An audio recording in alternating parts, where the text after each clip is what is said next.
no habla de seguridad y salud, sino que habla de seguridad e higiene. Ah, sí. Y como tal vez ustedes conocen sus reglamentos y los reglamentos también hablan de seguridad e higiene.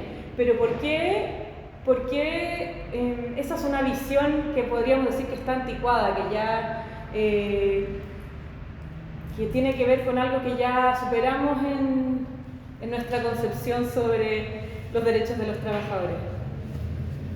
Completamente de acuerdo.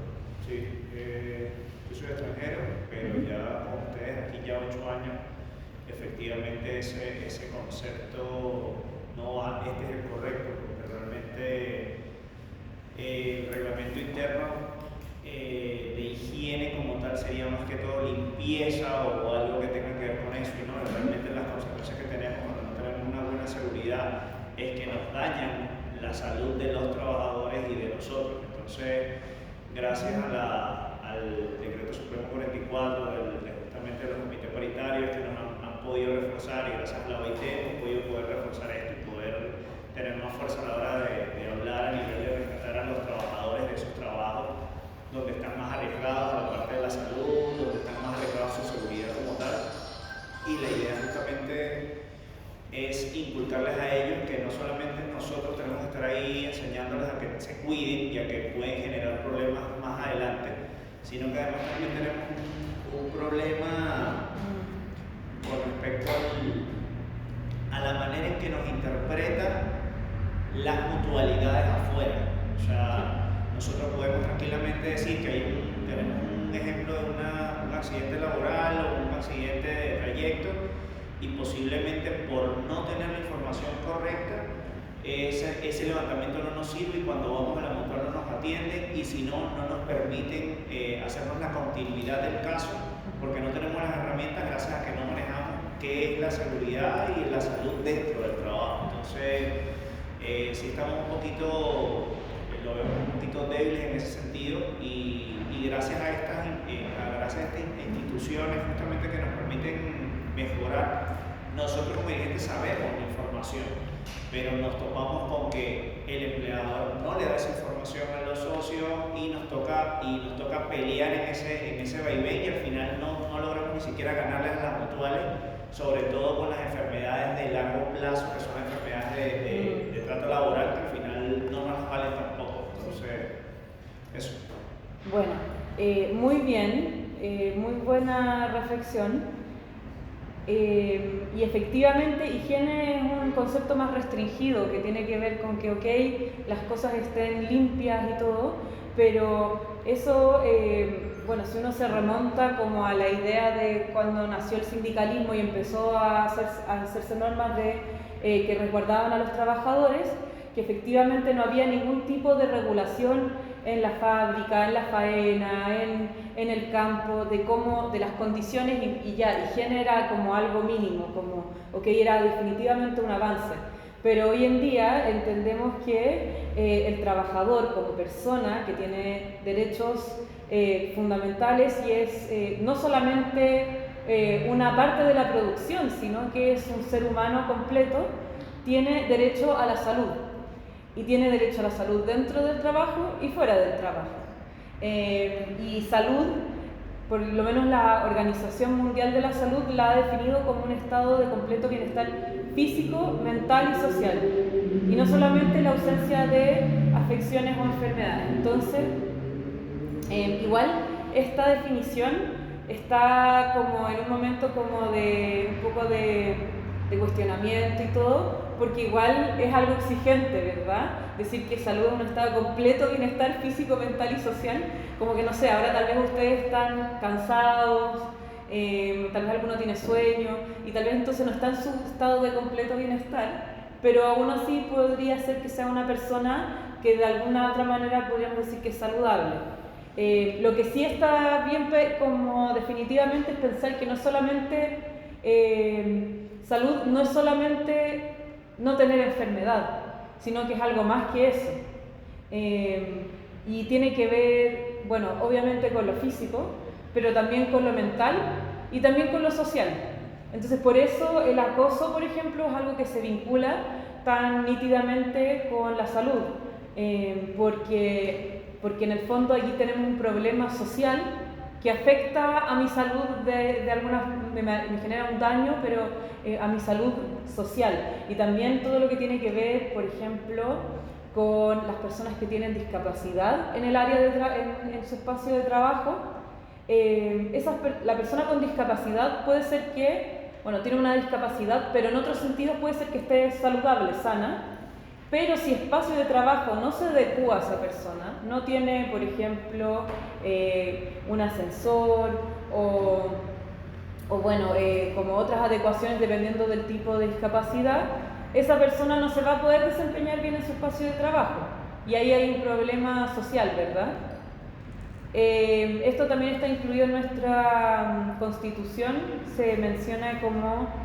Bueno, nuestra Constitución ya está también como media pasada de moda, pero habla de la integridad física y psíquica y después también tiene una parte de derecho a la salud. También, bueno, ahí está, ¿sí? Pero ahí en el paquete de la salud, los reglamentos internos que definen, ¿ya? Por lo que estabas diciendo tú, pero la empresa no, en este minuto no lo cumple, ¿ya?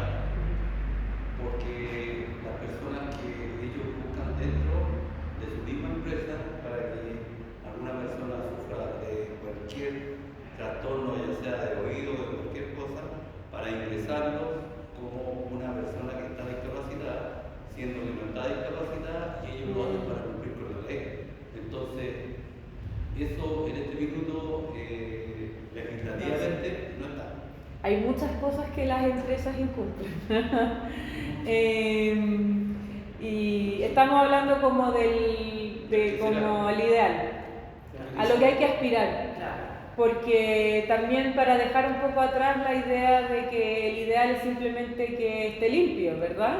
Que podía ser algo que hace 40 años está como que se veía como algo, como ya esto está seguro y saludable, pero ahora como que entendemos que si hay situaciones como en que los trabajadores se tratan mal o una jefatura trata mal a los trabajadores, ahí tenemos un problema de salud también.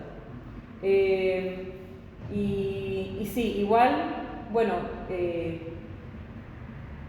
voy a un poco hacer como una tangente ahí, pero también tiene que ver un poco, pero yo creo que justamente el hecho de que salud sea un completo, viene como un estado de bienestar físico, mental y social, como esa idea, hace que en el fondo como que no podemos desprender el problema de todos los otros problemas que hay en como nuestras relaciones laborales, ¿verdad?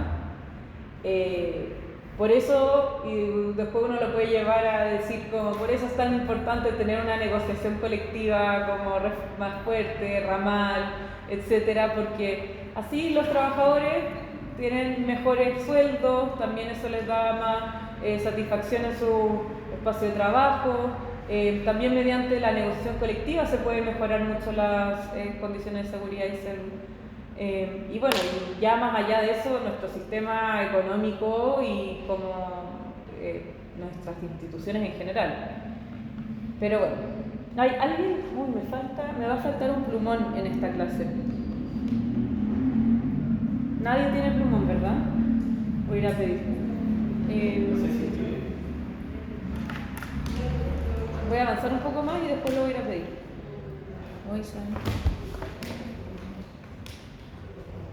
No, esta presentación no es. Mandé la presentación equivocada.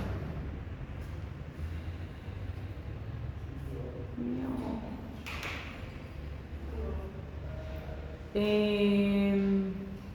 Bueno, esta lámina igual me sirve mientras que voy a hablar mientras que me la mando de nuevo. Ah, ya. No sé si seguro.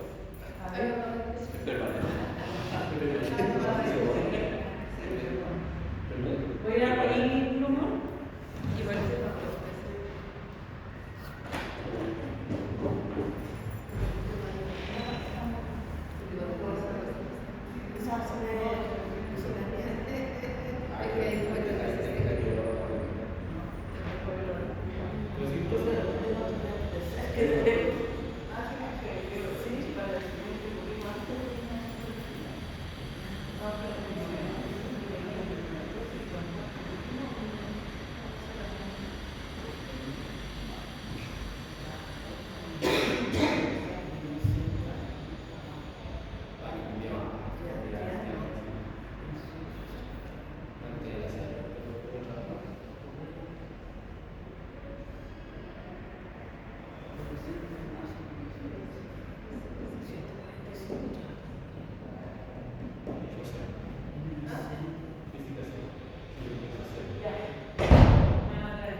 Bueno, la idea de esta lámina es hablar nuevamente en nuestra clase sobre evolución de políticas de seguridad y salud.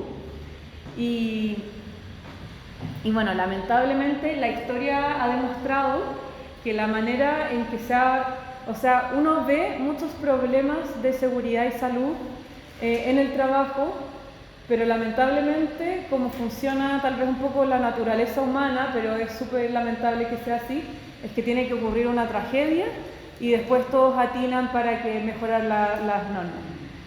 De hecho, en nuestro país hay un caso muy emblemático en que eso ocurrió exactamente así. ¿A alguien se le ocurre a qué me podría estar refiriendo?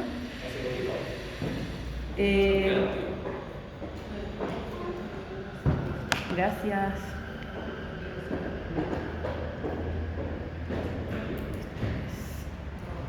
Me refiero a el accidente que ocurrió, ¿fue en 2010 o en 2011? En la mina San José. Sí, con los mineros. Después de ese accidente hubo grandes cambios en nuestra regulación y de hecho ahora durante este gobierno han habido cambios un poco tal vez porque es como el ánimo del gobierno y también por la ministra que lo lideraba, pero también podría decirse que la pandemia fue un gran gatillador de visibilizar como varios problemas que teníamos con respecto al trabajo. Pero sobre todo el caso como emblemático es que después de lo que ocurrió con los mineros hubo grandes cambios. De hecho, hay una norma en específico que se implementó y que vamos a hablar después.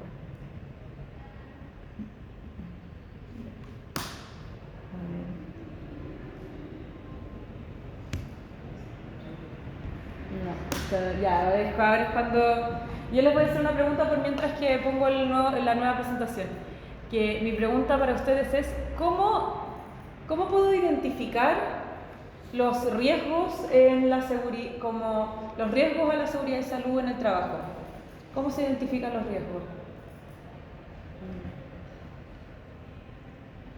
Eso depende de cada empresa. ¿Ya? Eso depende de cada rubro de cada empresa. Sí. O sea, y se supone que como hay un reglamento interno, por ejemplo en la mía, que es retail, se supone que el reglamento interno te indica cuáles son los implementos de seguridad y protección que va a tener todos los empleados. Y en base a eso es porque hubo una persona que hizo el análisis y en base a eso ellos van a determinar cuáles son los riesgos que se pueden hacer. Entonces nosotros como dirigentes vamos justamente a prever que no ocurra eso y que no ocurran otras cosas. Y en base a lo que ellos no puedan ver, nosotros podemos implementar, que hablando con el comité paritario, si formamos parte del comité paritario, hacer que implementen nuevos procesos de seguridad que la empresa no está viendo porque no la tienen dentro del reglamento interno y no la han evaluado todavía. O sea, Ya, muy bien. porque nunca les ha pasado, pero depende del comité paritario. Volvamos a hablar del tema que estábamos hablando antes del acoso y de que hoy en día entendemos que las situaciones de acoso son una afectación a las personas trabajadoras en su integridad física y psíquica. Mi pregunta para ustedes también ahí es, bueno, en verdad más que pregunta lo voy a decir nomás, es que gran parte de cómo nosotros entendemos los riesgos tiene que ver con estas ideas que van como surgiendo en la sociedad y estas mismas conversaciones que vamos teniendo. Por eso yo creo que era también importante que como en esta clase tuviéramos harta conversación, porque puede ocurrir, por ejemplo, en una clase de remuneraciones, yo diría, como, bueno, no va a haber, puede ser que hayan cambios y obviamente en los montos y todo, y tal vez un poco la estructura, pero en temas de riesgo y de las condiciones de trabajo cambia mucho según la empresa, según el rubro, y también va cambiando según nuestra visión de qué es riesgoso. Como sociedad, hoy en día entendemos, por ejemplo, que el género incide en todo esto, entendemos que también hay factores asociados como al cambio, que el cambio climático está afectando cómo vivimos la temperatura, las condiciones del ambiente, por ejemplo, hay nuevos trabajos que se van desarrollando que antes tal vez no existían y que tienen nuevos riesgos. Por ejemplo, uno antes tal vez habría pensado que tener un trabajo de escritorio, de oficina y estar todo el día sentado era lo más seguro del mundo, ¿verdad? Y ¿qué problema va a tener esa persona?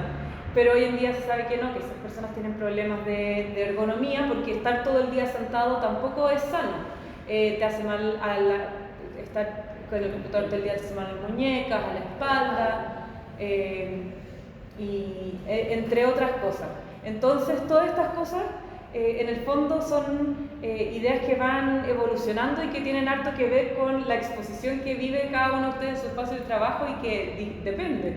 Por ejemplo, ahí, bueno, ya hablé de la oficina, pero ahí hay retail y claramente en el retail tienen exposición, por ejemplo, mucho a clientela y eso es algo que podría ser que alguien que trabaja en una industria no tiene tanta relación con personas externas y no vive tanto lo que significa eventualmente relacionarse con personas de afuera.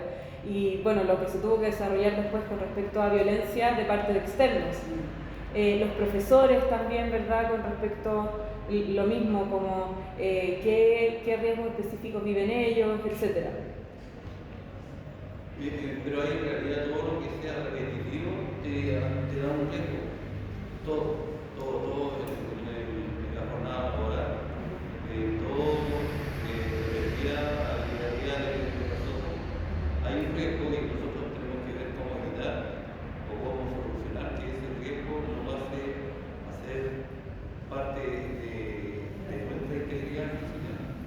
Y para eso es el asunto de las manuales que deberían entregar las prevenciones para los trabajos que se hacen en la oficina o en el nivel laboral, en la producción. Exactamente. Bueno, ahí se nota que estoy en un curso avanzado porque me empiezan a decir estas cosas y efectivamente uno tiene que llegar muy preparado para dar una clase en un curso avanzado, ¿verdad? Porque ustedes saben mucho. Pero sí, pues, las mutuales que tienen... Vamos a hablar de eso todo ahora, de la labor preventiva, de los riesgos. Bueno, hoy en día, también mencionaron algunos de los comentarios acá, el Decreto Supremo 44, que se dictó el año pasado, que vino a darnos una definición, hizo varias cosas, y vamos a hablar las cosas que hizo el Decreto Supremo, pero dentro de algunas cosas nos dio una definición de riesgo laboral y factor de riesgo. ¿Lo alcanzan a leer? No.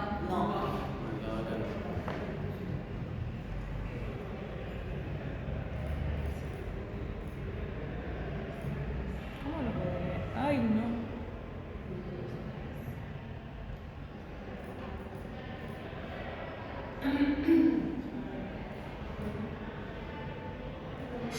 Ya.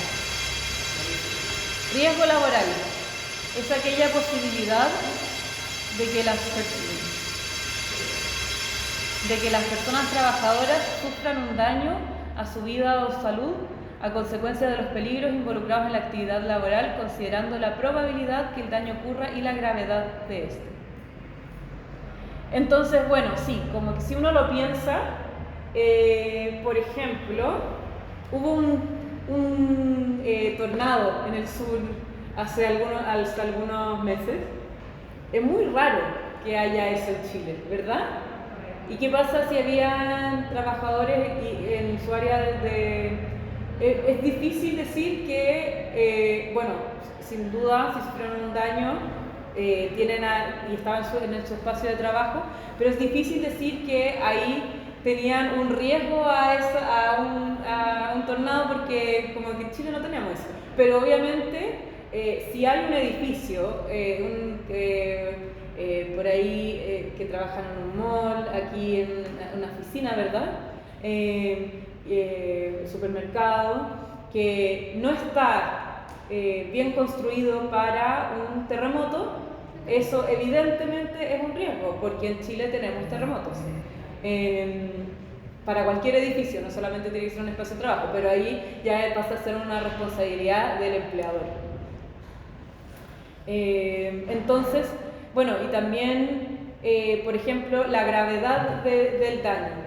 Obviamente uno puede ser que tenga, no sé, que le ocurran cosas pequeñas en su día a día, que se pase a llevar con una puerta, qué sé yo, pero esas son cosas como parte de la cotidianidad y no es tan grave. El Decreto Supremo nos dice que riesgo laboral es lo que significa un peligro considerando la probabilidad y la gravedad. Se lo voy a poner. No, pero hay un caso de un terremoto, un tsunami, un viento grande, etcétera, no cubre nada, porque según la ley dice que por causa natural. A ver, voy a adelantarme un poco ahí para... No, ¿saben qué? Igual es algo que venía después, pero... ay, no, ¿por qué lo recuerdo? Peligro, gravedad,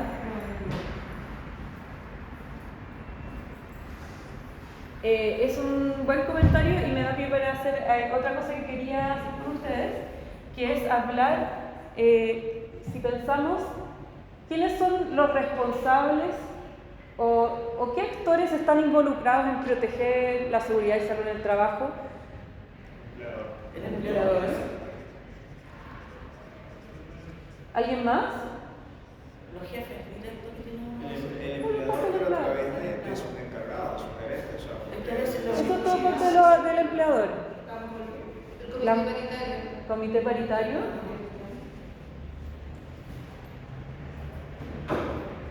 Brigada de seguridad sí existió. ¿Y las ¿Cómo? mutuales? Brigada de seguridad sí existió. Organismos administradores.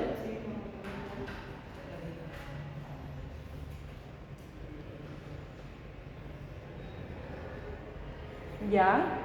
Alguien me dijo algo más, ¿verdad? Brigada de seguridad sí existe, en algunas empresas sí. ¿Cuál? Brigada de seguridad. Ya, pero no lo voy a poner porque no existe en la mayoría de los lugares. ¿Qué dijo usted antes? No, lo mismo que la autoridad. Ah, ya.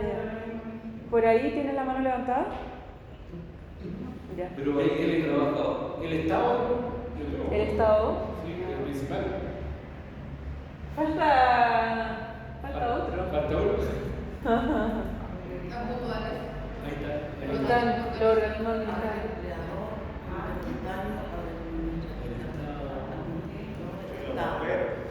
Voy a poner sindicato y el trabajador o trabajadora individual.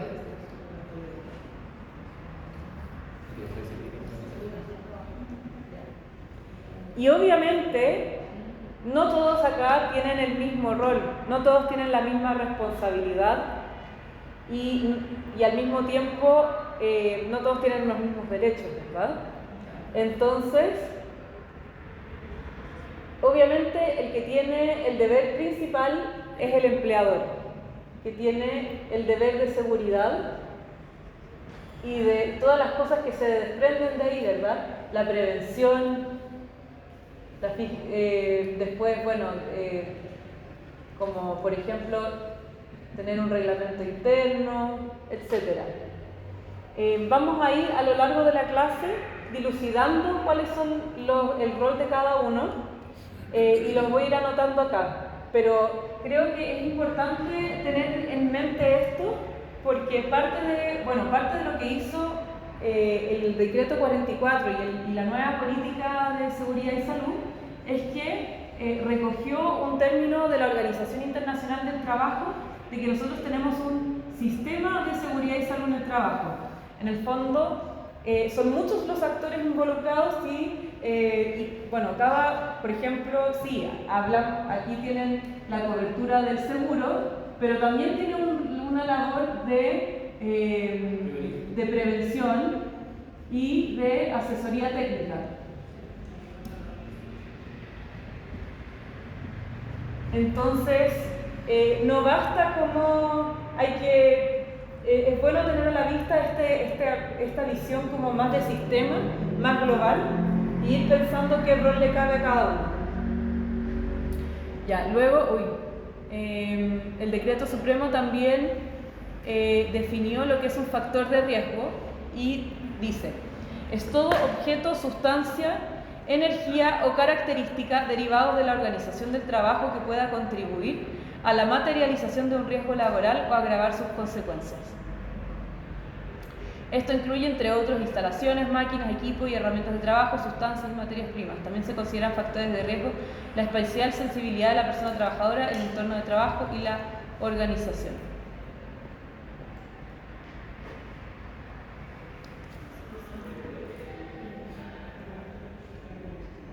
Esta fotografía, todo esto es un fotógrafo famoso que se llama Roberto Montandón, que fotografió a distintos trabajadores de Chile.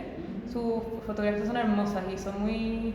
incluso se le determinó que eran patrimonio cultural, así que les recomiendo revisar, sus bonitas. Bueno, como les comentaba, gran parte de los cambios que hemos vivido en el último tiempo tienen que ver con plasmar esta concepción que viene sobre todo desde la Organización Internacional del Trabajo sobre generar un marco promocional para la seguridad y salud en el trabajo. Entonces, entre otras cosas, definió que era una política nacional sobre seguridad y salud en el trabajo, que es un sistema nacional de seguridad y salud en el trabajo, y también que una cultura nacional de prevención en materia de seguridad y salud. Lo voy a hablar un poco después cuando hable de la nueva política.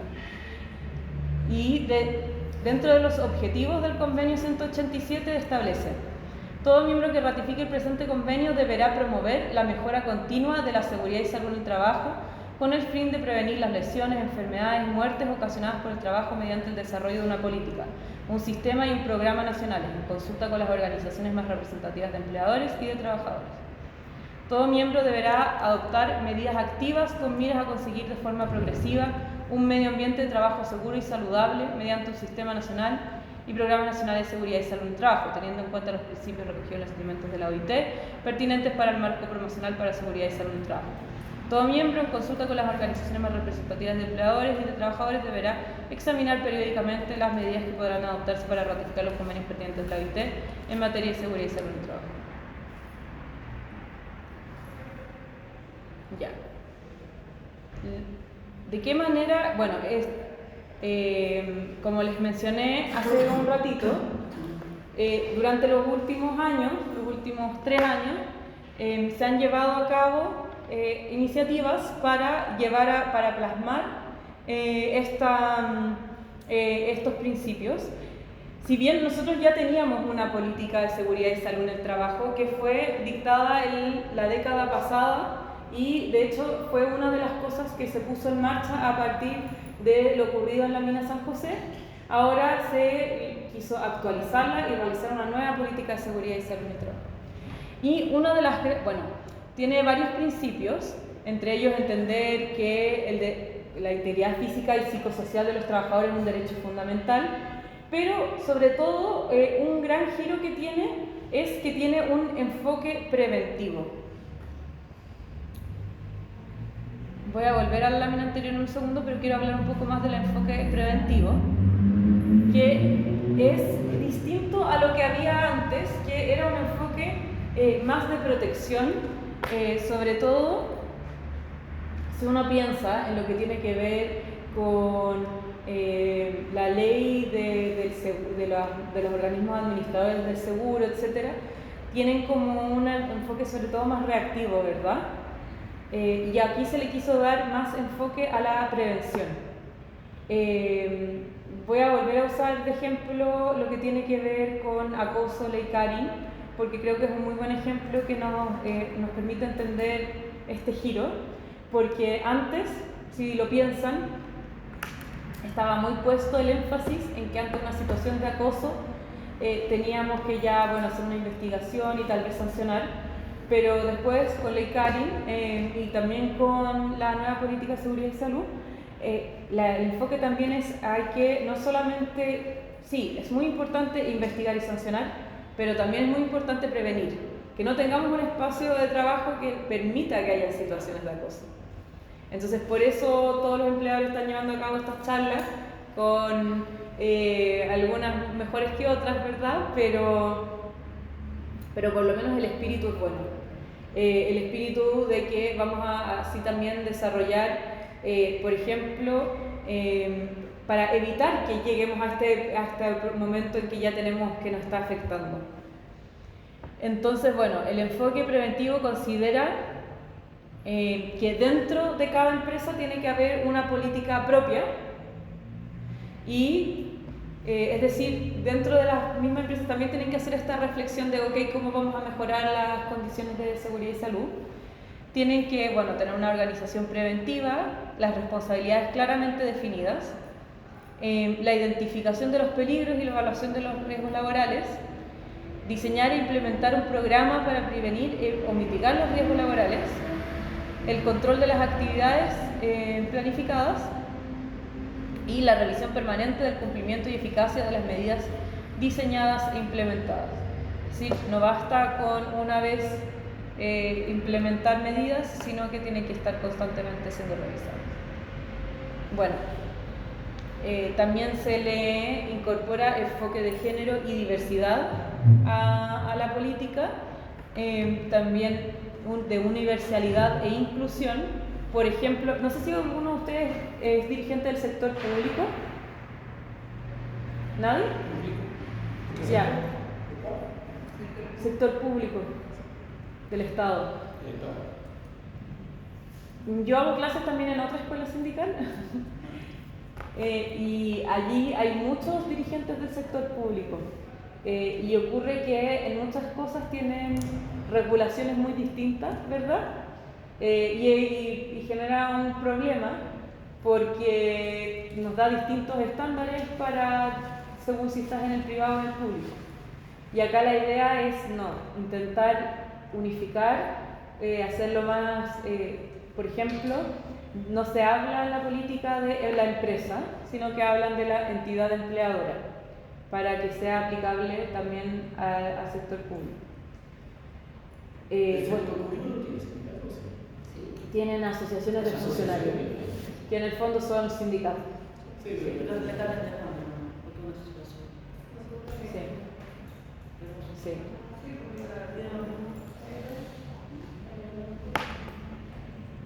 También supuestamente no negocian colectivamente, no tienen regulación de negociación colectiva, pero negocian todos los años y les va súper bien.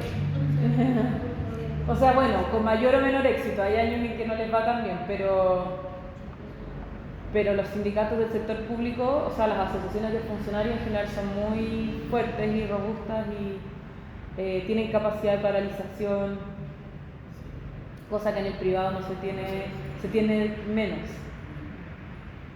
Y mi hija trabaja en un jardín y ahora se cambiaron al sector público, por eso hacen que se retiren del sindicato, pero sí se puede incorporar a la asociación. Ya.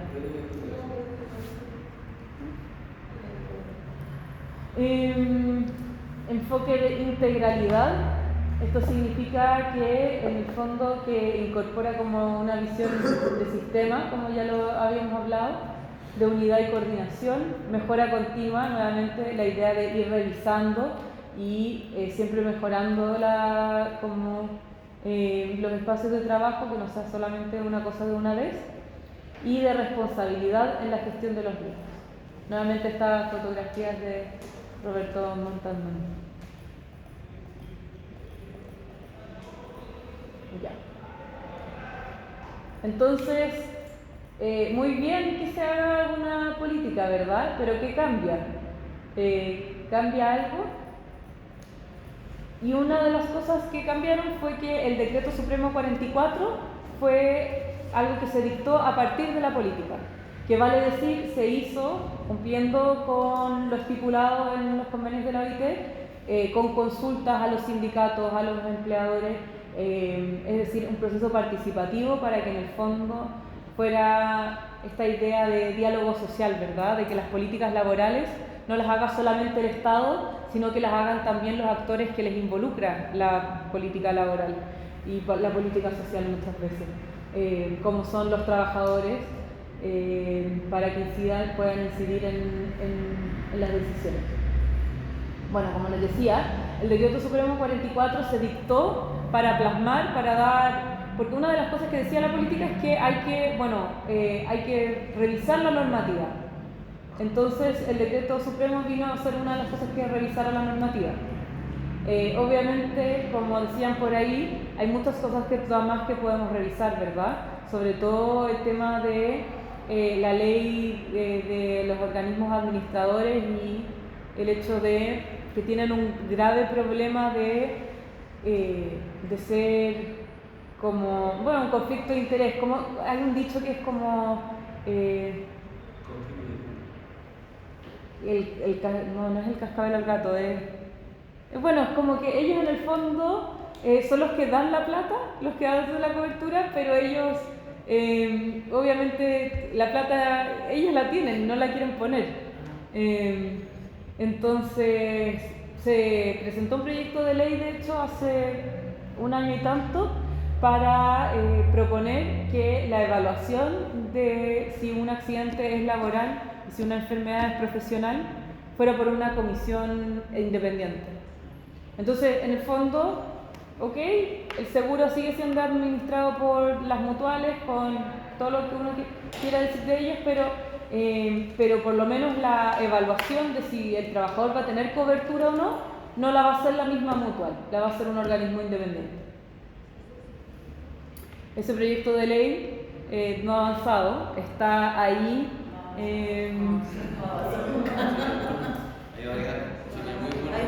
Sí, pero a lo menos una muy buena idea, porque uno de los grandes problemas que se tiene, ¿verdad?, es esto de que nunca nada es laboral, ¿verdad? Bueno, una de las cosas que decía... ¿Saben qué? Voy a enviarlo. Quiero mostrárselos. Una de las cosas que decía dice el Decreto Supremo 44 es que se tiene que hacer una matriz de riesgo. ¿Ustedes han visto alguna vez una matriz de riesgo? No. Ya, porque deberían haberla visto, porque supuestamente los empleadores tienen que hacerla por lo menos una vez al año y mostrársela a los representantes de los trabajadores, tanto los que están en el comité paritario como los representantes en el sindicato. Entonces, si ustedes no les han mostrado esto, están incumpliendo. ¿Cómo se llama? Matriz de riesgo. Igual es algo bastante técnico, pero a lo menos que cumplan, porque ¿qué ocurre ahí? En el fondo, aquí lo que se hace es que van identificando los procesos, los espacios de trabajo y los riesgos que puede tener cada espacio de trabajo. Entonces, eso tiene harto que ver con la labor preventiva, porque nos permite decir, ok, por ejemplo, ¿usted en qué trabaja? Imprenta. ¿Imprenta? ¿Qué parte de la imprenta? Mira, yo soy del área de pelado, que somos la imprenta Selecta en base. Mi editorial, donde hacemos la cajita feliz de McDonald's, las cajas de cerveza, el vino. Entonces, bueno, para saber cómo los riesgos que tiene el área específica de ella... Atrapamiento de mano. Ha habido mucho atrapamiento de mano. ¿Ah, en serio? La última fue con expuesta, la factura expuesta y el compañero no pudo volver a la máquina porque quedó todo el brazo hundido, perdió mucho hueso. Así que, y al otro día la máquina estaba andando. Esa matriz que dice tú, dice que tiene que ser presentada una vez al año. ¿Cómo? Tiene que ser presentada por lo menos una vez en el año. Una vez al año se tiene que hacer. Sí, entonces se van sumando nuevos riesgos todos los años. Y de hecho, si es por lo menos una vez al año, si el lugar de trabajo, como probablemente muchos de ustedes tienen alta accidente o altos accidentes de trabajo, tiene que ser más de una vez al año. Entonces ahí lo que se hace es básicamente una identificación de los distintos espacios de trabajo y decir, ok, este es el riesgo en imprenta, en pegado, tenemos este proceso productivo, este es el proceso productivo y bueno, estos son los riesgos asociados al proceso productivo y después eso permite decir luego qué vamos a hacer para disminuir esos riesgos, ¿verdad? Porque lo primero para disminuir los riesgos es identificarlos. Entonces esa es la gracia. Esto lo estoy mostrando, es un modelo de la Mutual, como les digo, es algo como La de los colores. pero ahí, por ejemplo, ahí uno pondría, se me permite escribir. Porque ahora en esa máquina pusieron unos sensores que al mover la tapa, la máquina se le va a detener al tiro. No puede manejar la máquina con la tapa arriba. Ya. No hicieron ningún cambio después del accidente, después de los Eso, le accidentes. pusieron unos sensores. Le pusieron el para sensor. las puertas. ¿Y mejoró? Hasta el momento llevamos un año sin un accidente. Ya. Qué bueno. Pero igual siempre se puede mejorar más, El ¿verdad? compañero volvió a hacer 2 meses de la licencia, Ya. pero yo no puedo ver aquí. De hecho, este Leo le quedó así. Que lo desea porque dice que es para ahorrar la ropa ahora. Porque está así. ¿Y lo dejaron con pensión, no le determinaron una parte de invalidez? Supuestamente puede seguir trabajando. Él va a dejar la misma empresa, pero lo tiene en otra área. Lo más probable es que lo manden a matricería para hacer los moldes. Ya, porque ahí... Una consulta. ¿Sí? Por ejemplo, los que nosotros que somos de terreno, que vamos muchas veces a las poblaciones, qué sé yo. Por ejemplo, he tenido colegas que se han caído y se la quebramos. Saliendo se le quebraba la Mutual. Estaban 6 meses con licencia, se la han operado. Pero también ellos después tienen un seguro que le pagan, después les pagan los seguros a las personas que han tenido problemas. Por ejemplo, ellos le pagaron 4 millones. Sí, eso tiene que ver, lo tengo más acá abajo. Por ejemplo, eso tiene, a lo mejor también tiene un seguro, porque ese seguro lo paga la Mutual. Lo que pasa es que lo que ocurre con algunos accidentes que son más graves es que se determina que la persona, si queda con un grado de invalidez a partir del accidente, tiene derecho a una indemnización. Sí, es la que no con el 30, pero ahora trabaja, está bien, qué bueno. Y me parece raro que en un caso como ese no le hayan determinado un grado de invalidez. Eso está muy bueno, yo estoy en Oxala, pero está en otro turno. Pero simplemente lo movieron, que no puede estar más la máquina, y lo movieron, que yo me pregunté. Porque en el fondo, sí, una persona puede seguir trabajando si tiene un 15 a 40% de invalidez, pero eso no significa que pueda seguir trabajando de la misma forma y tiene derecho a la indemnización. Pero bueno, ahí dice que es una indemnización global que no superior a 15 veces el sueldo base, que se paga de forma anual o hasta en 30 meses. No es una suma así que equivale a un dedo, ¿verdad? Igual es difícil ponerle precio a ese tipo de cosas. De hecho, uno de los grandes problemas que tenemos como abogados es que, bueno, esto todo tiene que ver con el seguro social. Pero ustedes se acordarán del semestre pasado que también uno puede demandar después por accidente de trabajo y eso es algo distinto. Si uno tiene un accidente o enfermedad, tiene la parte del seguro y tiene la parte de la responsabilidad, voy a poner demanda. Y ahí hay cosas distintas, porque el seguro me da prestaciones de... Voy a borrar lo que dice peligro. El seguro me da las prestaciones. Bueno, todo lo asociado con eso, las licencias, ¿verdad? Etcétera. Y eventualmente también lo que tiene que ver con la pensión de invalidez.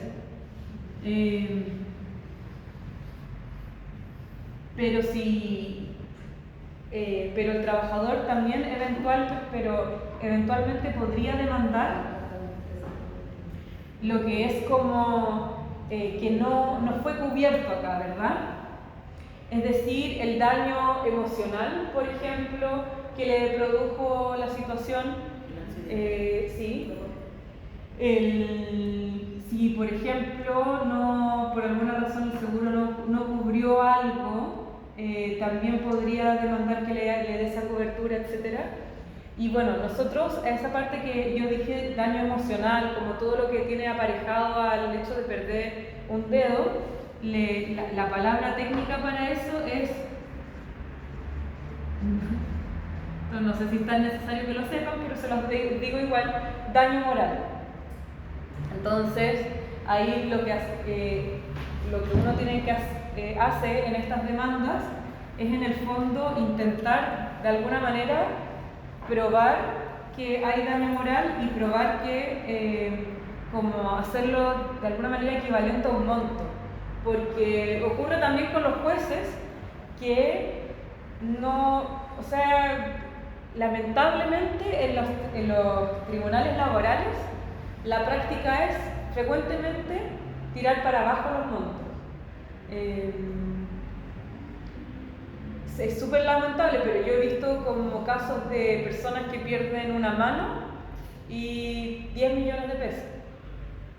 Y una mano no vale 10 millones de pesos. Una muerte, no sé, no les puedo tirar un número, pero una muerte, digamos, 50 millones de pesos. ¿Cómo va una muerte a valer 50 millones? Tienen como precio. ¿Ah? Le ponen como precio a todo. O sea, es que acá cuando uno demanda en el fondo es para conseguir dinero, porque nunca te van a devolver. Por eso es importante el enfoque preventivo, ¿verdad? Para evitar que lleguemos a ese punto. Pero si ya llegamos a ese punto, repárame, hazte responsable del daño.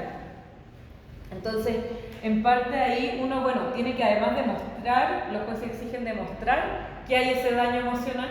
Con casos más graves no es tan necesario, pero igual es bueno hacerlo.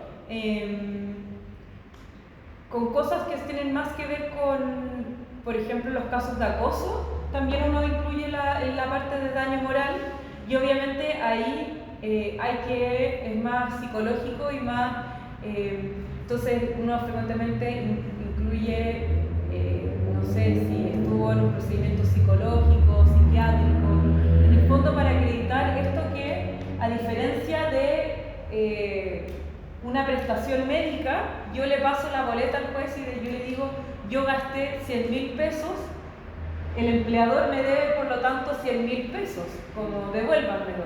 Pero acá hay que ponerle precio y eso es muy difícil. Igual por ahí la Corte Suprema ha intentado hacer como como le he puesto el nombre de baremo, no sé si de daño moral, pero le puso el nombre de baremo. Pero igual en el fondo es uno de los problemas que uno tiene con los tribunales, de que ahí al monto le ponen cualquier monto. Y como dice usted, el daño moral, yo sufrí un accidente hace años atrás. Y a mí, para no pagarme nada, me dieron el 13% de incapacidad. Yo me quedé la cara y la mano. Me dieron el 13% para no pagarle, no tenía idea que podía demandar después de lo que pasó. Claro que me dieron un monto como de 8 millones. Ya. Ojo que para demandar esto hay 4 años. Oh, ya.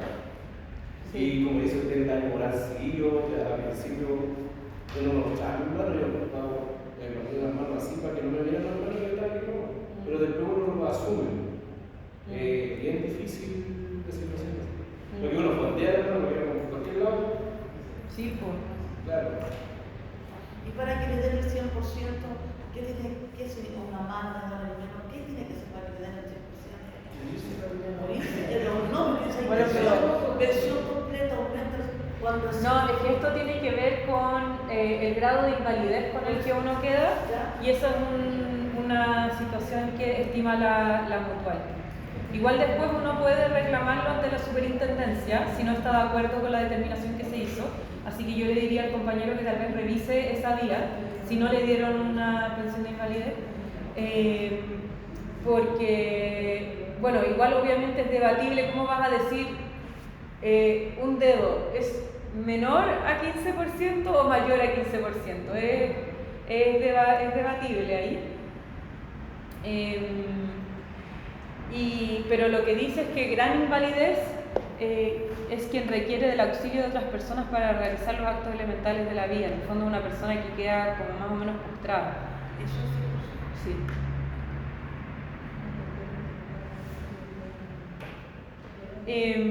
Lo otro que les iba a decir sobre el tema de la responsabilidad, me estoy adelantando un poco acá en las cosas que en la materia, pero bien, así después ya la tenemos lista.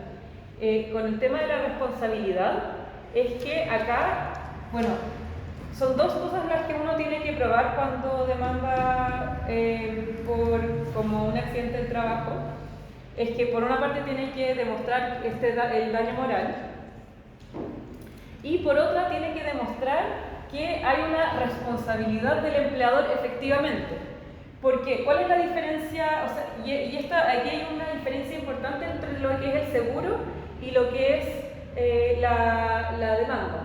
Porque en el seguro yo tengo otra concepción. Yo puedo estar entrando el primer día de trabajo y me accidento el primer segundo de trabajo y yo tengo un principio de automaticidad de las prestaciones. Yo voy a tener cobertura del seguro desde el primer segundo. Y el ejemplo que di del tornado anteriormente, sí. El tornado, que en verdad es algo que no se podía prever, pero si me afectó en mi espacio de trabajo y estaba en mi trabajo, voy a tener cobertura del seguro. Por eso también uno tiene cobertura de los accidentes de trayecto, que en verdad no tiene nada que ver el empleador generalmente, pero tenemos cobertura del seguro, porque ahí por eso tiene una lógica de seguro, porque en el fondo no van a entrar a mirar si es tu culpa o no es tu culpa para darte cobertura, en principio. En cambio acá en la demanda es distinto, porque uno tiene que ahí demostrar que esto sí es culpa del empleador, que sí me pasó por culpa del empleador. Entonces, si yo en el caso que di, por ejemplo, del tornado, ahí es difícil que sea culpa del empleador porque en verdad no era algo previsible, no era algo que se podía prever. O, por ejemplo, un trabajador que tiene un accidente que estaba trabajando sobre una escalera y se cae y sufre un daño en su espalda. El trabajador, o sea, ¿en qué caso sería responsabilidad? Les pregunto a ustedes, ¿en qué caso sería responsabilidad del empleador? Es que la escalera no tenga las condiciones de seguridad que... Si la escalera estaba mala, ¿verdad? Sí, claro. Y pongámonos del otro lado para también hacer ese ejercicio intelectual que es sano y nos fortalece como en nuestra labor. ¿Qué probablemente diga el empleador? ¿Por qué no lo revisó? Que no se colocó los implementos de seguridad. Claro. Le va a echar la culpa y le va a decir, no, esto no fue mi culpa, tú fuiste imprudente. Como yo la escalera estaba bien en el fondo, o no sé, pruébame que la escalera estaba mala, pero tú no estabas usando el elemento, o sea, el cinturón de trabajo en altura y... Sí, exacto. Entonces, bueno, de hecho tengo un ejemplo arriba, si lo voy a poner. Era para que lo conversáramos, que es parecido. ¿Alguien lo puede leer? Pero en voz alta, pues. Yo he hablado mucho. Dice Tomás trabaja en una imprenta donde se manipulan distintas y disolventes. La empresa entrega mascarillas, pero no exige ni fiscaliza su uso. Casi nadie la usa porque molesta y nunca ha pasado nada. Después de 2 años, Tomás presenta síntomas respiratorios y sospecha que puede haber una enfermedad profesional. Ya, en ese caso, por ejemplo, ¿qué opinamos? ¿Hay una situación de una irresponsabilidad del empleador que no está cumpliendo con su deber? Sí, trabajador. El trabajador no se puso mascarilla, No está fiscalizando. ¿Mm? No está fiscalizando su uso. pero tampoco exige ni fiscaliza el uso, o sea, El- es la culpa de la igual debería fiscalizar. Se debería fiscalizar el claro. Ahí no sé si tienen la mano levantada. Sí. Realmente, actualmente aquí, la culpa sería de los dos. Sin embargo, yo me estoy preguntando desde hace rato todo lo que está comentando allí, porque tengo una pregunta en general. Usted nos está dando lo ideal, o sea, los temas para ideal, pero la realidad que nosotros estamos enfrentando ahorita, no sé ustedes, es que, por ejemplo, en ese ejemplo, que es culpa del empleador, también sería culpa del sindicato, también es culpa del comité paritario, si hay comité paritario, también es culpa del trabajador, porque todos somos fiscalizadores y todos tenemos que decirle a los chicos que tengan que usar la mascarilla para que no les pase eso. Nadie lo está haciendo, todos hacen como que no pasa nada porque cada uno está viendo su pega y no están trabajando en equipo, ¿verdad? Pero además, después de 2 años, cuando ocurre la enfermedad profesional y va a la mutual, como la mutual está pagada por la compañía y por las empresas, le niegan eso porque no forma parte de la estructura, y si hacen una investigación cae en que nadie lo fiscalizó, nadie lo hizo, no pasó nada. Entonces, si nosotros acudimos a ustedes, por ejemplo, tiene un daño moral, porque es psicológico o algo, ¿qué herramientas nos da usted para poder corroborar ese daño moral que tenemos que probar ante un tribunal, o ese daño físico para poder comprobar que de verdad es una enfermedad profesional ante el seguro, para que nos pueda dar las prestaciones o la invalidez que requerimos? Porque actualmente en el gráfico que colocó, que es súper completo, actualmente lo máximo que están pagando es el 15% nada más, no están pagando más, y ustedes luchan contra un tribunal que no los apoya a ustedes tampoco. Entonces, el empleador, no importa si es un dedo, no importa si es un brazo, no importa, o sea, lo máximo que te da es un 15%, y la mutual te da 5 años como máximo para cubrirte todo ese proceso médico que tú tienes. Y usted, como dice, y en el caso del seguro son 4 años, en el caso de la demanda. Entonces, ustedes se quedan sin herramientas, nosotros nos quedamos sin herramientas, el trabajador se queda sin herramientas. Entonces, ¿qué plan cree usted que puede ser lo correcto para poder ayudarnos? Voy a primero contestar eso y después hablar del caso. Sí, es que hay que distinguir, porque, a ver, si el seguro no me da cobertura, porque dice, por ejemplo, que no es laboral o que no hay invalidez, etc., yo tengo que interponer un reclamo ante la Superintendencia de Seguridad Social.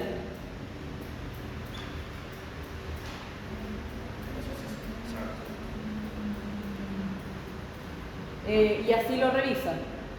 Lamentablemente, la ley dice que ante la decisión de la superintendencia no va a haber como reclamo más allá. No se puede hacer. Sí.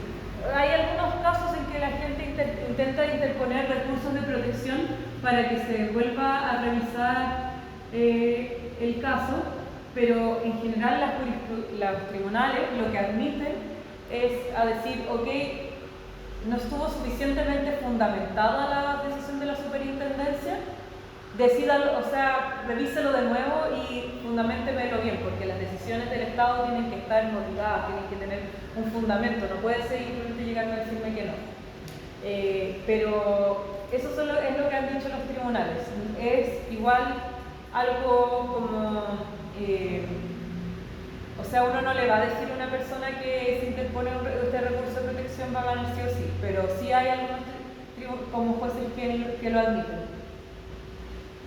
Y lo otro es con respecto a, bueno, y si yo no tengo cobertura y tengo que cubrir esto de manera particular, como ocurre frecuentemente también en los casos de acoso, ahí yo en la demanda pido que me devuelvan todo el dinero que yo gasté acá, que no se me dio cobertura, o que, bueno, probablemente me dieron algunas prestaciones y después me derivaron a un particular, y eso yo después le voy a pasar por caja. Igual, bueno, el tema es que la mayoría de la gente no demanda hasta que se termina la relación laboral, ¿verdad? Sí. Es importante, por lo mismo, tener ojo con las reservas de derecho, y también, yo diría como que también es harto de, bueno, no sé, hay un tema cultural, ¿verdad? Hay un tema de hacer un buen juicio, tener las pruebas, los dirigentes sindicales son muy buenos testigos, conservar toda la documentación, etc. En el comité, tener personas en el comité paritario. ¿Por qué? Porque el comité paritario tiene que hacer la investigación después del accidente de trabajo y ese informe puede ser que, si es favorable al caso, puede ser que me sirva en la demanda. Puedo intentar poner el informe del comité paritario en la demanda. Pero sobre todo también que la gente sepa, que la gente muchas veces no, o sea, socios y socios, o que se atrevan, que se sientan acompañados, y ahí tienen una labor importante ustedes. Es posible que en algún día rompamos una barrera y cambie la jurisprudencia y cambien las cosas, pero no va a ocurrir si la gente no se atreve a demandar tampoco, ¿verdad? Y si tampoco visibilizamos este problema. Claro, profe, pero el punto es que usted y yo tengo un caso, y yo le digo a usted me va a decir, necesitamos comprobar que tú tienes daño moral, y necesitamos comprobar que ese daño moral te lo hizo el empleador. ¿Cómo comprobamos eso? ¿Cómo le podemos dar las herramientas para que usted pueda ganar el caso? A eso me refiero. El daño moral generalmente se acredita con haber ido a psicólogos y estar con tratamiento psiquiátrico. Sí. Pero también hay otras maneras de acreditarlo, o sea, testimonio. Todo eso al final lo termina pagando el mismo empleador porque las otras cosas no van funcionando. Entonces me explico. Entonces, no, sí, yo entiendo que todo esto es muy problemático. Tenemos muchas dificultades con este tema en Chile, pero... Y la idea es que ustedes ganen los casos, o sea, obviamente que nos puedan ayudar para eso. Entonces es como, le digo porque yo he tenido varios casos ya y no hemos podido solucionar ninguno. Tengo una persona que le falta un dedo, tengo una persona que tuvo un accidente en la pierna y que ni siquiera recién ahorita... Igual yo diría que un buen abogado en ese tipo de casos es menos exigente la prueba del daño moral que, por ejemplo, en un caso de acoso. Claro. ¿Por qué? Porque es más evidente. O sea, obviamente una persona que le falta un dedo sufre, o sea, esto es algo que la mano es mi contacto con el mundo, es no solamente mi manera de trabajar, mi fuente de trabajo, sino mi presentación ante el mundo, mi contacto con la gente, conmigo, no sé, cómo hace sus procesos, etc. Entonces ahí es mucho más, para un juez es mucho más, es un tema de argumentación llega a ser el daño moral. Pero igual también siempre es bueno tener testigos que como que hablen del tema, etc. También disculpa, ahí cuando tú nombraste la reserva de derechos, ¿ya? Sí.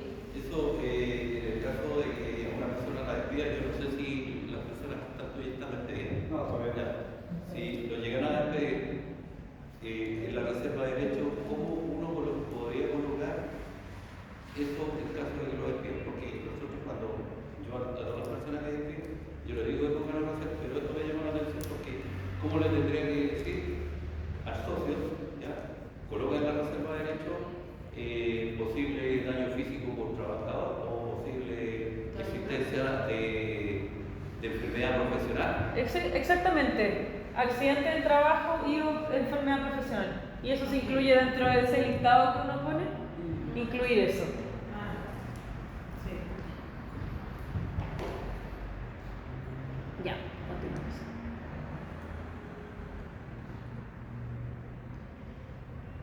Los protocolos de vigilancia son otro mecanismo que permiten hacer un diagnóstico de los riesgos en el trabajo. Probablemente ustedes el año pasado se les hizo contestar el que tenía que ver con los riesgos psicolaborales, psicosociales, y ese era un protocolo de vigilancia. De hecho, uno nuevo que tiene que ver con la actualización de toda esta mirada que se dio a partir de la política de seguridad y salud y del Supremo 44. Entonces, ese es un ejemplo de otro mecanismo que tiene una labor preventiva. Sobre esta lámina solamente importante que hay veces en que uno puede ciertos casos como emblemáticos levantarlos como tipo caso centinela frente a la mutual y decir como este caso es en el fondo emblemático de un riesgo que no está siendo considerado. Se llaman casos centinela. Casos centinela. Y lo podemos levantar nosotros como dirigentes y vamos a... Exactamente, sí. En caso de que el empleador no haya tomado cartas en el asunto. Exacto, sí. Vale. Ya, bueno, aquí les dejé una definición de que da el decreto supremo sobre qué es un entorno de trabajo seguro y saludable. Si se fijan, dice, es aquel en que se han eliminado los riesgos laborales presentes en los lugares de trabajo o se han tomado todas las medidas necesarias para reducir al mínimo o controlar tales riesgos y se ha integrado la prevención de riesgos con la cultura organizacional de la respectiva entidad empleadora. Entonces, primero dice eliminar, que es el ideal, ¿verdad? Pero es tan difícil eliminarlo. Y después dice tomar todas las medidas necesarias para reducir al mínimo o controlar tales riesgos. Entonces, eso llegaría a ser seguro y saludable. Si hay medidas que no se han tomado, eso sería una falencia. Luego, objetivos de la nueva política nacional. Uno de ellos es desarrollar, promover e integrar una cultura preventiva. Esto tiene que ver... ¡Uy, no se ve! No. ¿Cómo nadie me dijo? Se fue. Y yo le estaba leyendo. Uy, ¿alguien puede ir a pedir ayuda?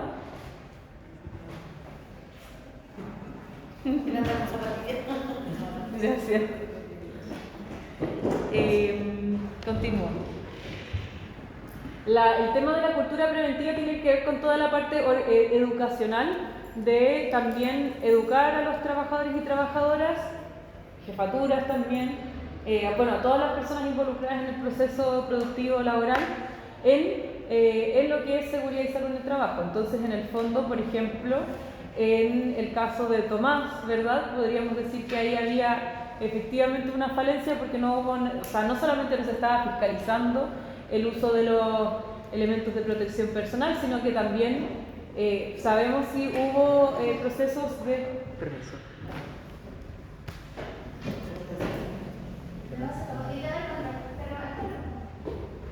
Sabemos si hubo un proceso de explicarle a los trabajadores y trabajadoras los riesgos, la importancia del uso de elementos de protección personal. Es ahí lo que no funciona, etcétera.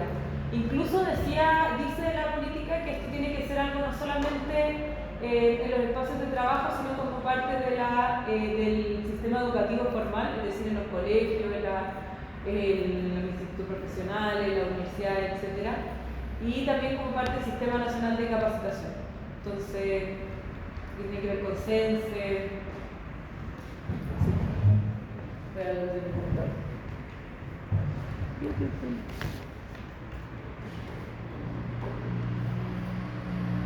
Profe, otra pregunta. Otra pregunta. A ver. ¿Qué se hace en este caso? Porque no lo supe resolver. Usted habló de un ejemplo donde se colocaban las escaleras y una persona tiene un accidente. Entonces, en mi caso pasó así. La persona tuvo un accidente, la escalera es la escalera tipo A, no está permitida, el comité paritario lo sabe, la empresa lo sabe, pero no permitieron botar las escaleras se siguen usando, la gente se sigue trayendo, el comité paritario está al tanto. Si denuncias al local, ¿ya? Pero lo multan, pero no hay manera de colocar otro tipo de escalera porque la infraestructura del local no da. Entonces, si no, solamente escaleras en A. Y las escaleras en A, al no usarlas bien, pues obviamente son riesgosas. No te preocupes, voy a continuar sin PPT. Siguen siendo riesgosas, entonces o sea, al final no se está ni previniendo el accidente, y la persona que se cae, entonces sin licencia, pero después entonces tampoco la siguen atendiendo. Entonces se ha vuelto como un círculo vicioso. Aquí hay una particularidad en la parte, si pensamos en qué rol le cabe al Estado en proteger la seguridad y salud de los trabajadores, yo diría que, bueno, por una parte efectivamente hay una labor de, una labor de dictar normas, políticas, etcétera, pero también una labor de fiscalización de su cumplimiento. Los sindicatos y los trabajadores lo que más conocen y están acostumbrados es ir a la DT, a la dirección del trabajo, a la inspección del trabajo, porque es lo que... ¿Qué pasa? Ya no se preocupen, voy a seguir sin proyecto. A la dirección del trabajo, porque es lo que tiene que ver con, por ejemplo, si tengo un problema de remuneraciones, si tengo un problema de jornada, voy a la ADT. Pero acá hay una particularidad que la gente está menos enterada y yo lo encuentro súper interesante, que también se puede denunciar ante los servicios de salud y Ceremi.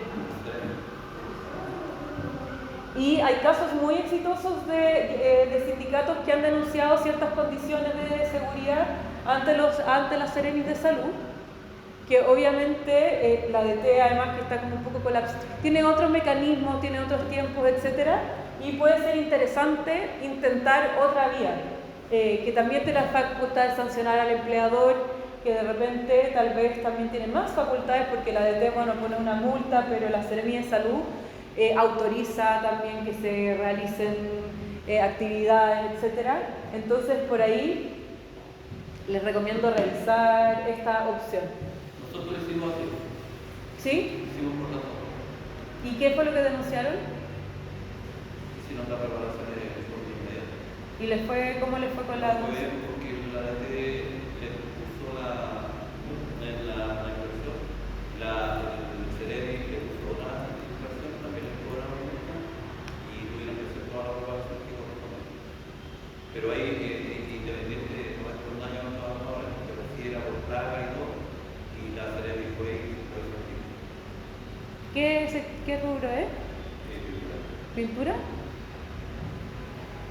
Bueno, en rigor también se podría al organismo administrador hacer una denuncia, pero ahí el organismo administrador no va a hacer una labor de multar, sancionar, etcétera, sino que va a ejercer su rol de prevención y asesoría. Que de repente igual también puede ser importante porque en el fondo la cotización que tienen que pagar los empleadores para el seguro de salud depende en gran parte de cómo están saliendo los resultados de las matrices, de todo. Y además tiene que ver con la accidentabilidad.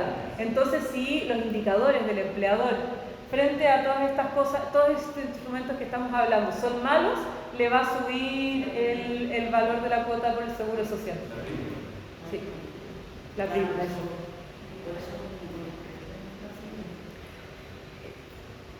Ya.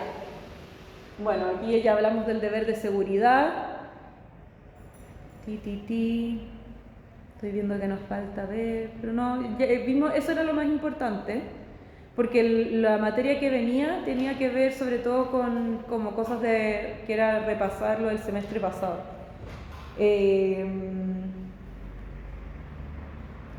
Hay una cosa que yo no sé si vieron el semestre pasado y quiero preguntarles si lo vieron, porque si no igual lo encuentro interesante de ver, que tiene que ver con esta facultad de paralizar las labores ante los graves riesgos inminentes a la vía salud. ¿No lo vieron?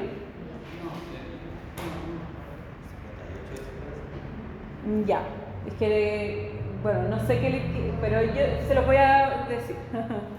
Igual después van a tener toda la presentación. Esto es algo que según yo se debería ver en el semestre inicial, pero se los voy a mencionar ahora porque es algo que yo creo que es importante, sobre todo como en su labor de dirigentes sindicales. Yo les mencioné antes que hubo varios cambios a la legislación en esta materia a partir del accidente de la mina San José. Uno de ellos fue la norma que les voy a hablar ahora, porque ocurrió antes de ese accidente que los trabajadores veían que la mina estaba en mal estado y le avisaron a su jefatura y le dijeron, no, bueno, vuelva a trabajar. Y le avisaron una segunda vez, vuelva a trabajar. La tercera vez y le dijeron, no, vuelva a trabajar. Y digamos que la cuarta vez ocurrió el accidente y quedaron atrapados en la mina. Sí, lo explicó, eso no es lo que tiene que ver que si uno ve que... Es que creo que usted estaba el año anterior. Por eso sí, creo que sí lo explicó. ¿Y ustedes tuvieron mi clase? Sí. Que tiene que ver... ¿O la de Carol Ortiz? Porque la Carol hizo... Sí. ¿Usted ha hecho 2 veces? Es que yo hice esta clase el año pasado. no este año. Ya, pero Ya voy a terminar la idea, si igual son 2 minutos más. Y entonces, el análisis que se hizo a partir de eso es que en el fondo es muy precario ante estos riesgos graves e inminentes a la salud, que como la protección de la vida de los trabajadores dependa de una denuncia o dependa de la voluntad del empleador. Entonces le dio la facultad a los trabajadores de suspender sus labores en caso de estos riesgos graves inminentes a la salud, sin que se les afecte el sueldo. Bueno, el ejemplo de la mina San José habría sido un buen ejemplo en que retirándose ahí y ejerciendo este derecho podrían haberse resguardado ante este problema. Pero, ¿qué es lo que ocurre? Que este derecho obviamente es algo que es muy relevante el sindicato hoy, porque un trabajador que se retira solo del espacio de trabajo, bueno, ahí si es un caso calificado, por ejemplo, entran a asaltar o algo, se podría entender, pero en general la manera de ejercerlo bien es ejercerlo colectivamente, tomar la decisión colectivamente como sindicato, porque en el fondo aquí lo que hay es un tipo de huelga. En Chile estamos muy acostumbrados a que la huelga, porque así ocurre en nuestra legislación, la huelga se asocia a la negociación colectiva, a exigir un mejor contrato colectivo, pero en el fondo la huelga puede ser más que eso, y una de las razones para paralizar labores es para resguardar la integridad física y psíquica. A mí me dieron otro ejemplo hace un tiempo y se los voy a mencionar porque lo encontré interesante. En el transporte público, los trabajadores, cuando llegó la pandemia, en el transporte público los trabajadores que estaban, por ejemplo, conduciendo, seguían realizando sus labores. Algunos trabajadores se fueron para la casa, pero otros no. Y ahí uno de los sindicatos decidió ejercer este derecho y paralizó, y en el fondo ahí el acuerdo al que llegaron con el empleador es que los conductores que tenían problemas de salud, como tal vez eran de más avanzada edad o bueno, alguna otra situación, podían o sea, no trabajar en eso sin que se les y manteniendo su sueldo, y eso durante toda la pandemia, y eso fue un logro del sindicato para cuidar la vida de sus trabajadores. Entonces, como les doy ese ejemplo porque es diametralmente distinto al caso de la mina San José, ¿verdad? Es que como que el primero es un caso más clásico que uno piensa de la fábrica que se cae o lo que sea, y el otro es algo pero que si se ejerce colectivamente puede ser bien utilizado y puede ser muy importante para, bueno, todo lo que hemos hablado, ¿sí? A nosotros nos pasó solamente yo trabajo todos y toda la gente que era con enfermedades de llamada metabolismo, por ejemplo, como hipertenso, diabético, muy destacado, o algo específico, como yo era para enfermedad de pulmones, nos mandaron para la casa, nos pagaban el sueldo igual. Lo único que no nos pagaban era la cosa efectiva, por ejemplo, la promoción, la evaluación. Y si así nos mantuvieron hasta cuando hay excedente de total en el país, todo va a dar atención. ¿Y eso fue también en su caso como una decisión de la empresa o fue algo que intercedió el sindicato? Los sindicatos empezaron a prohibir a empezar a dirigentes, los sindicatos empezaron a prohibir cómo iban a hacer tanta gente y hacerlo masivo, y justo donde la gente más lo necesitaba. Sí. Y entonces la empresa, antes de todo eso, dijo ya, vamos con restricciones en cada lugar, se van a poner a la gente y cada... Una de las cosas que me faltó mencionar antes es que, bueno, una de las cosas que tiene la nueva política de seguridad y salud y que incorpora el decreto supremo es esta visión de que estas cosas se tienen que hacer con participación de los representantes de los trabajadores, sea en el comité paritario o los dirigentes sindicales.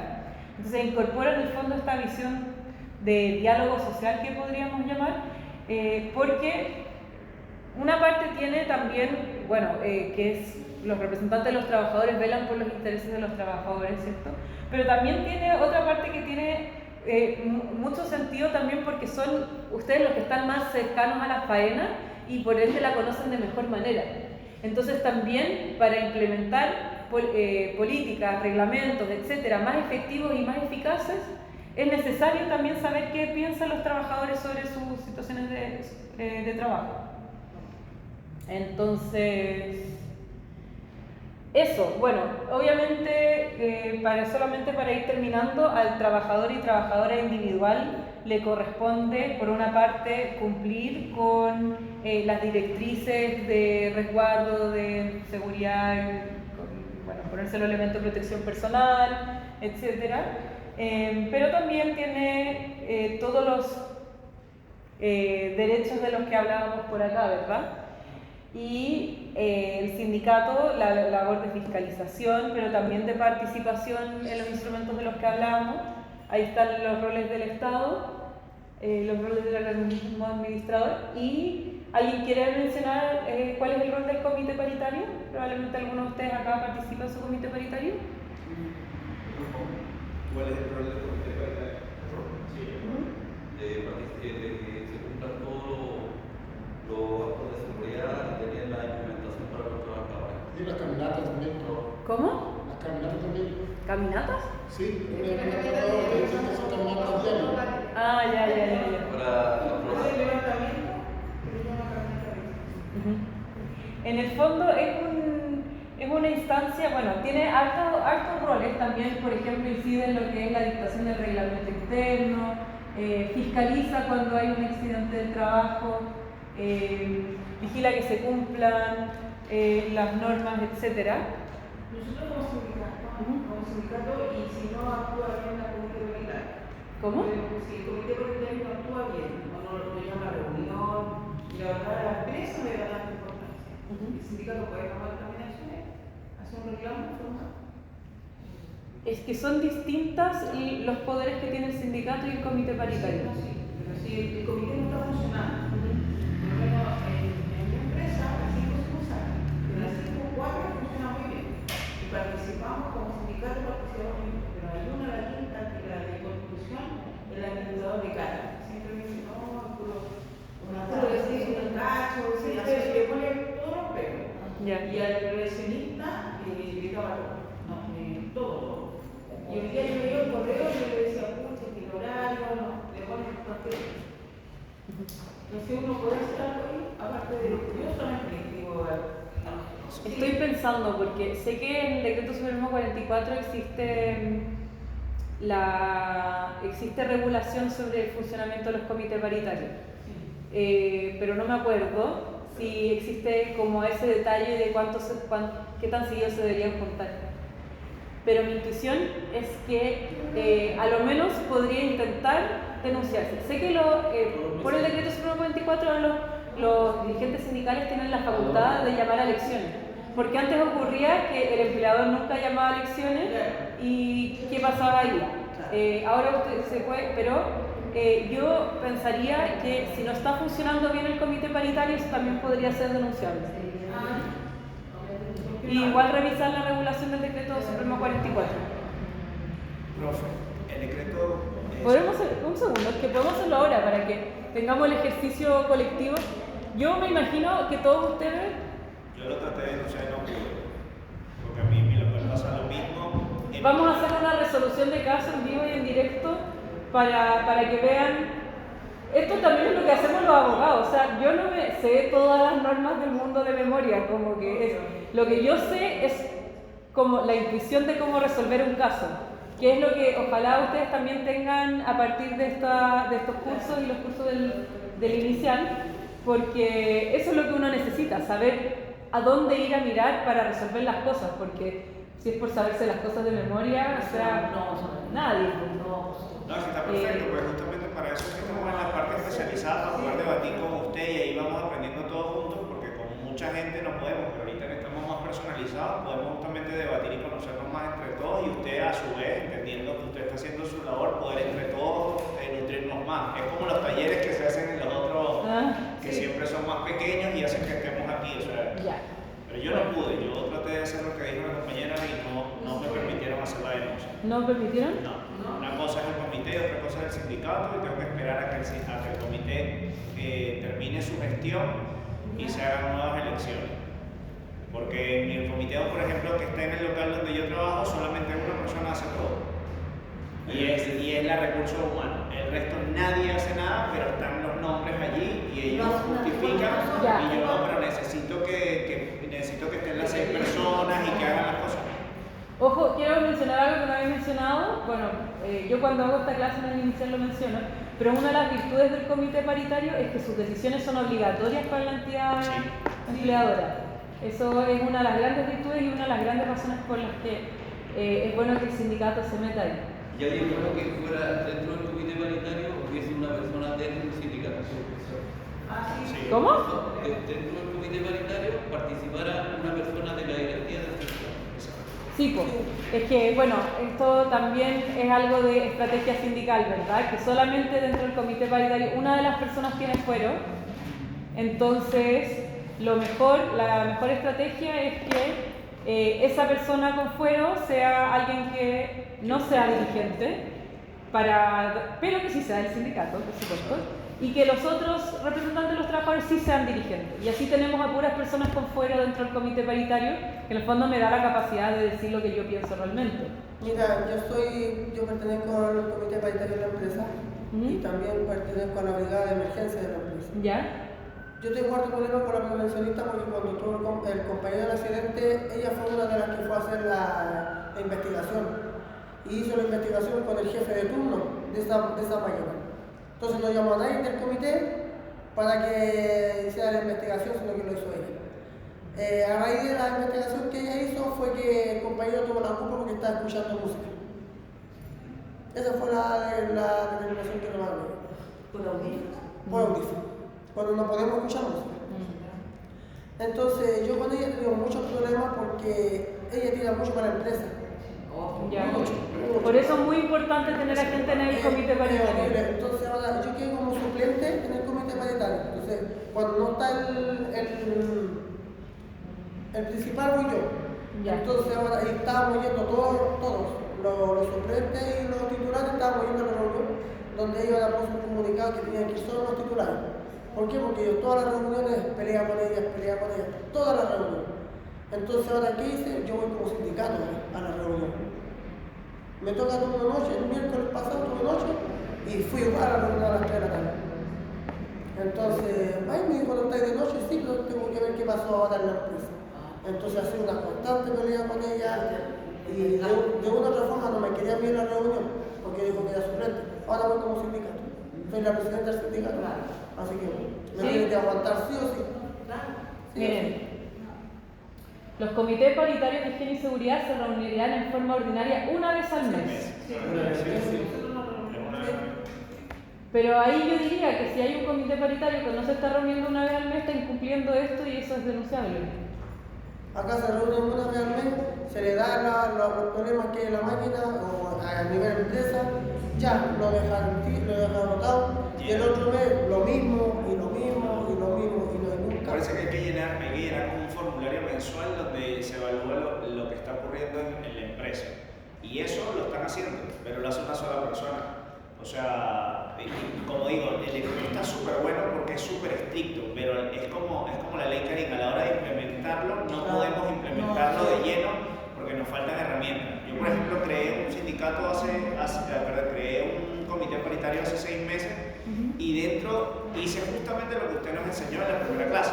Yo agarré y lancé de presidente a uno de mis socios y de suplente a otro, y además coloqué que sean en diferentes horarios. O sea, uno está de lunes a viernes, otro está sábado y domingo, otro está en la noche, y entonces sí o sí tienen que comunicarse los 3. Y me tienen que llamar para yo ir a la reunión, pero no, o sea, la empresa no permite que me llamen, no permite que yo asista, ni nada, pero sí logré colocar estratégicamente a las personas en el comité paritario. Ahora, estas personas no tienen la capacitación que pide el decreto supremo 44 que deben de tener, porque si no se puede volver a pedir las elecciones. Pero la empresa no sabe eso. Entonces, Ya. entonces, claro, me avisan hace una mañana. Qué bueno, ya estuvo medio interrumpida nomás por problemas técnicos, pero sí. O sea, como que se fundió el data. Pero qué bueno que dijiste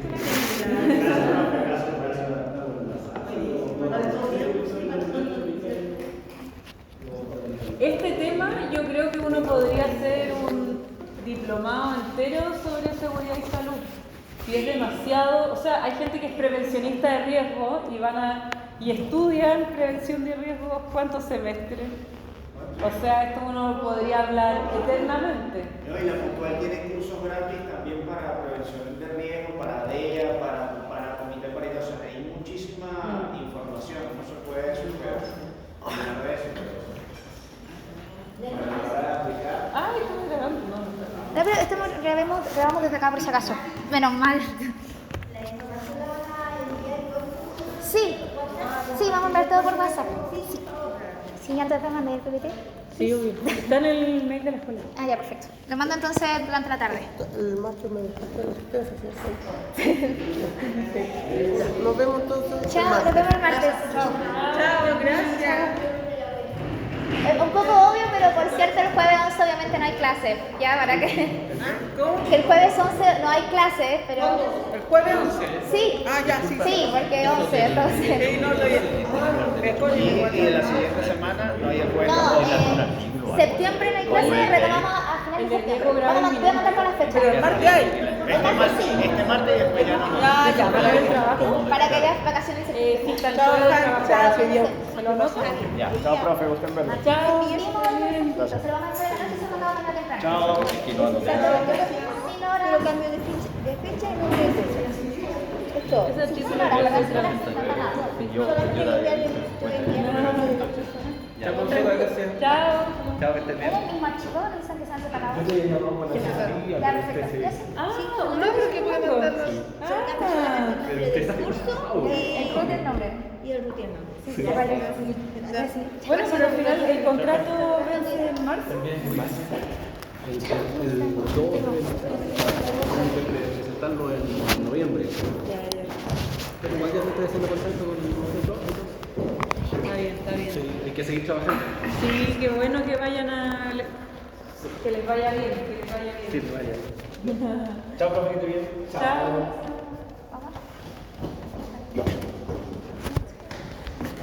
Te espero que voy a cerrar esto que no es ni mío.